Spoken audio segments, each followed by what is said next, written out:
Hello students, this is BBA 204 Principles of Management. I am your instructor Mine Doyran. In this lecture, I will talk about part 3 of chapter 8, which is about formulating a business level strategy using Michael Porter's 5 forces of analysis. So far, we have looked at different strategies in order to pursue the objectives of the organization, and also we summarized in the last lecture BCG matrix, which was the Boston Consulting Group matrix. And now today, we will be looking at Michael Porter's 5 forces of analysis to analyze business level strategies. So Michael Porter, proposed that business level strategies are the result of competitive forces in the company's environments. So companies develop strategies as a response to the changes in the company's environment. Business level strategies are developed by Porter's 5 forces. Web technology is impacting all industries in positive and negative ways. So Michael Porter asks the question, how do we compete? How do companies compete?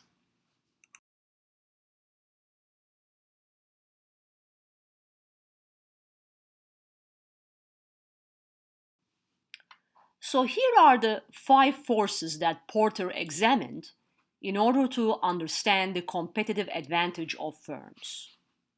It is important to understand the forces that shape competitive advantage of firms. Here are the 5 forces. The most important of all forces is the rivalry among the competitors, the one in the middle.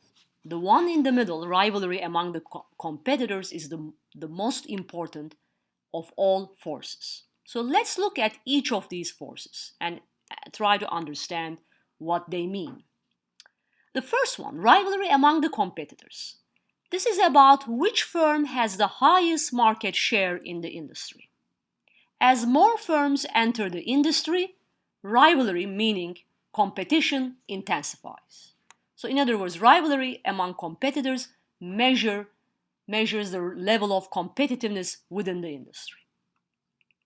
As more firms enter the industry, competition intensifies. The second one is the bargaining power of buyers.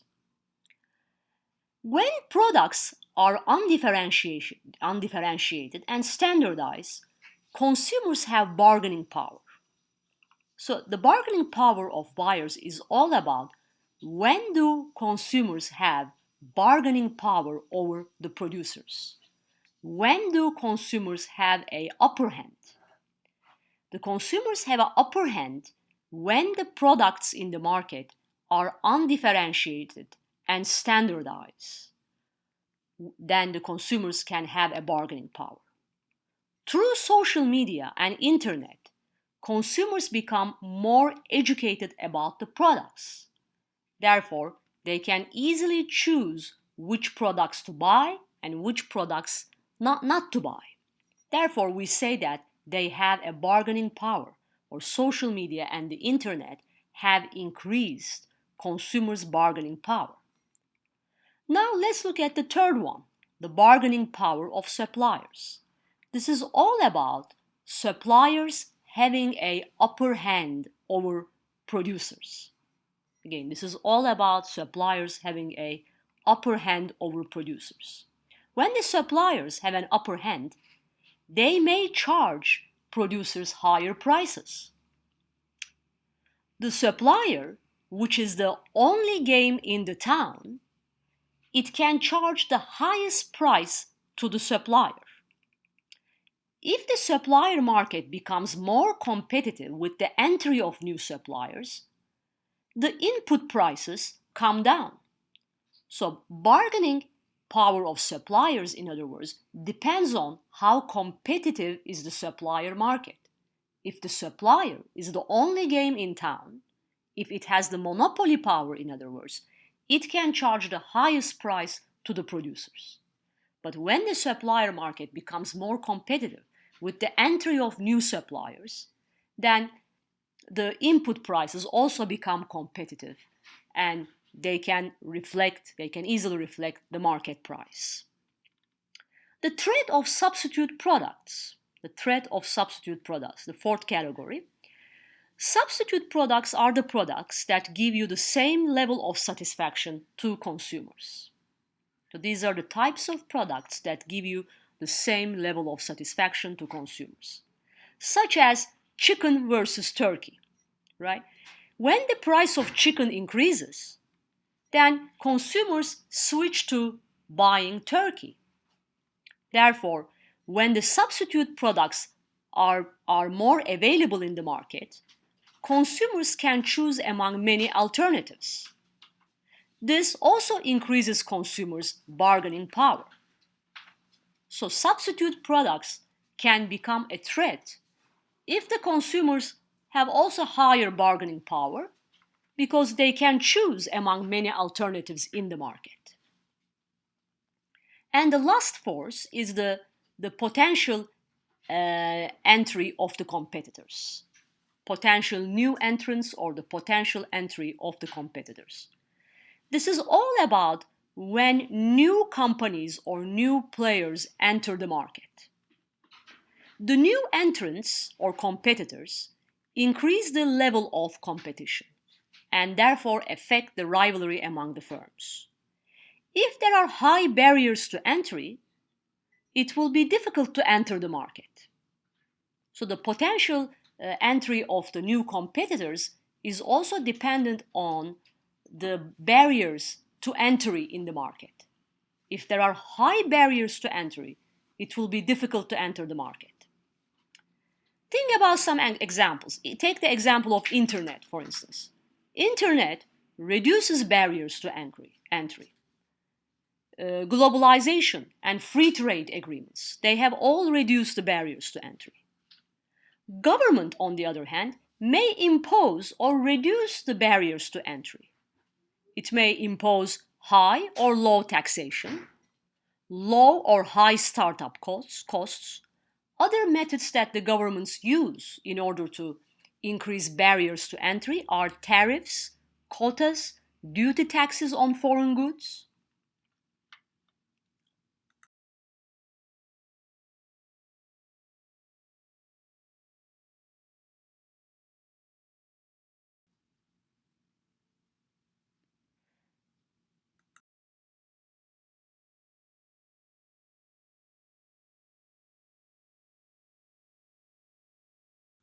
So let's look at the new trends in strategy.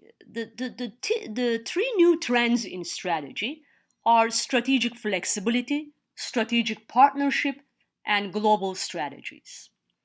Strategic partnerships are all about making alliances with other organizations. This type of strategic partnership is becoming more and more important in today's business. Another trend that is becoming more and more important is the global strategy. Organizations are increasingly pursuing a distinctive focus for going global. So now let's look at different types of global corporate strategies.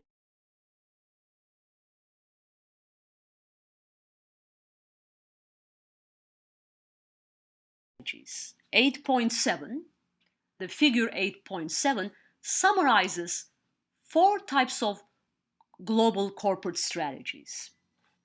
There are four types of global corporate strategies that firms pursue in order to achieve competitive advantage.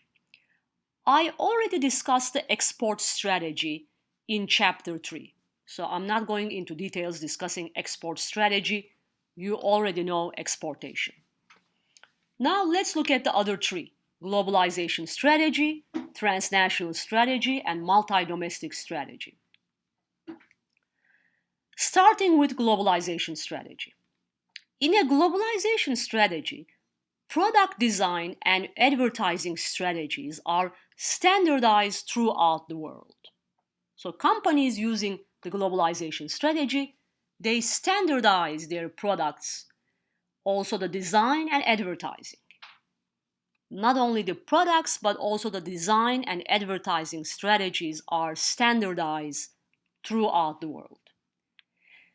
Globalization strategy is based on the assumption that People everywhere want to buy the same products and live the same way. So people everywhere on this planet, they are consumers, and therefore they want to buy the same product and live the same way. A globalization strategy can help an organization reap efficiencies by standardizing product design and manufacturing, using common suppliers, introducing products around the world faster, coordinating prices, and eliminating overlapping facilities. The companies using globalization strategy are numerous. So the companies such as Nike, Airbnb, Starbucks, Apple, Dunkin' Donuts, Domino's, IKEA, they're all using the globalization strategy by producing standardized products throughout the world. Now let's look at the second type of global corporate strategy. The second type is known as a multi-domestic strategy. Multi-domestic strategy. In this strategy, product design, marketing, and advertising are modified to the specific needs of each country. So in this strategy, companies modify or customize product design, marketing, and advertising to the specific needs of each country. Many companies reject the idea that there is a single global market. Some examples of multi-domestic corporations are Walmart, Honda, Nestle, Coca-Cola. Some examples of multi-domestic corporations are Coca-Cola, Walmart, Honda, and Nestle. Multi-domestic companies localize their products and services, so the products and services sold in various countries that are tailored to the consumers in each country. The third one is a transnational strategy. Transnational strategy seeks to achieve both global standardization and national responsiveness. So this strategy combines global standardization and national responsiveness. So national responsiveness means that the company tries to satisfy or meets government regulations of host country. So in this strategy, companies using the transnational strategy, they also try to meet or satisfy the government regulations of host country. This is difficult to achieve as one goal requires close global coordination, while the other goal requires local flexibility. It's not easy to combine global coordination with the local flexibility. Although most multinational companies want to achieve some degree of global integration to reduce the costs, even global products may require some customization to meet government regulations in various countries, or some tailoring to meet customer preferences. The company Unilever is often described as one of the foremost transnational companies. The company's main slogan or mission is, "We think globally as well as act locally," meaning that they try to meet or obey the government regulations of the host country. So their main slogan or mission is, "We think globally as well as act locally."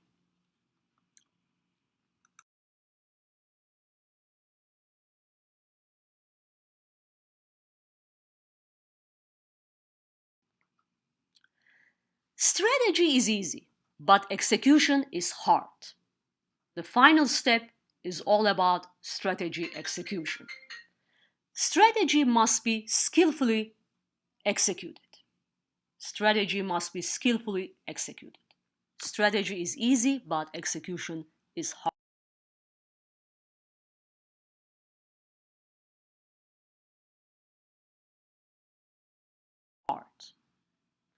Here are the 6 silent killers of strategy, as summarized in 8.8. Please carefully review this slide while you're preparing for your midterm.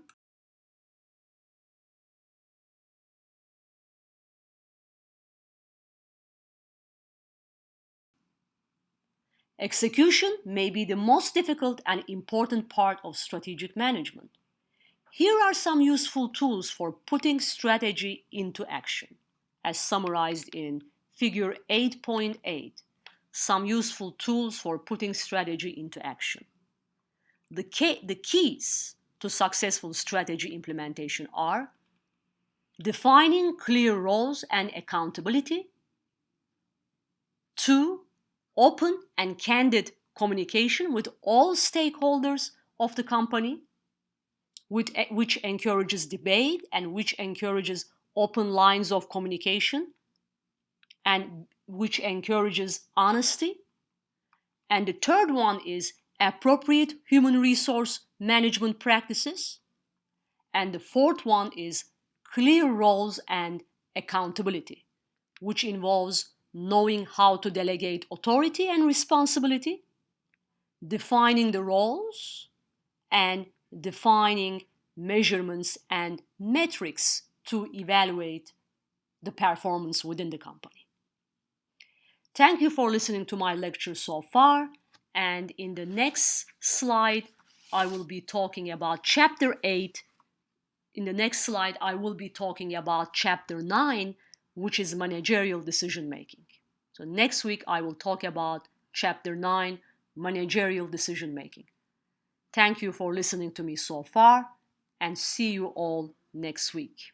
Be safe and well. Thank you.